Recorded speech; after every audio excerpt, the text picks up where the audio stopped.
Nurul Arifin membongkar pesan terakhir dari putrinya, Maura Magnalia Widyaratri. Almarhum sempat mengeluh lelah karena belum bisa memenuhi harapan Nurul Arifin.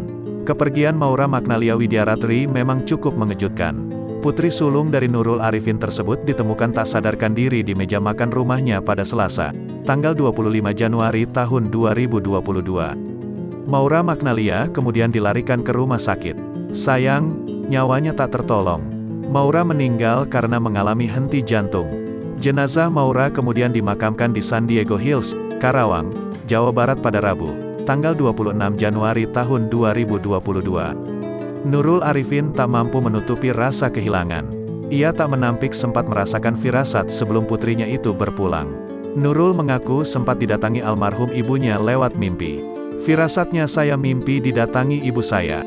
Tapi saya enggak tahu itu ke Maura hubungannya. Ibu saya tuh ngajak-ngajak pergi tapi saya enggak tahu kalau itu akhirnya ke Maura.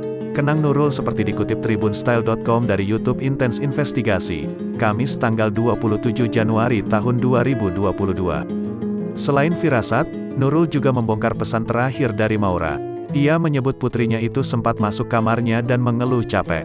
Maura capek karena belum bisa memenuhi harapan Nurul. Kalau pesan terakhir sih 2 malam sebelum terjadi ini dia datang ke kamar saya. Dia bilang, "Mother, I'm tired. Aku tidak bisa memenuhi harapan kamu." Terus saya bilang harapan aku apa? Maura jawab, "Ya aku tidak bisa seperti kamu, enggak bisa seperti adikmu, enggak bisa membahagiakan kamu," ungkap Nurul. Pada momen itu, Nurul meminta Maura untuk tidak memikirkan hal tersebut. Ia juga mengingatkan agar tidak membandingkan diri dengan orang lain. "Saya bilang jangan dibandingkan, setiap orang kan beda," lanjutnya.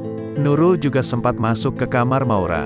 Ia memeluk dan membangunkan putrinya tersebut. Hari Minggu dia belum bangun, saya masuk ke kamar dia, saya peluk saya ajak makan. Dia itu kalong ya, kalau siang tidur, kalau malam baru bangun. Jadi terbalik dunianya, terang Nurul. Nurul Arifin sempat rasakan ketakutan Maura Magnalia Widyaratri meninggal pada Selasa, tanggal 25 Januari tahun 2022. Putri sulung dari mantan pemain film yang kini menjabat Wakil Ketua Umum Partai Golkar, Nurul Arifin itu meninggal akibat mengalami henti jantung.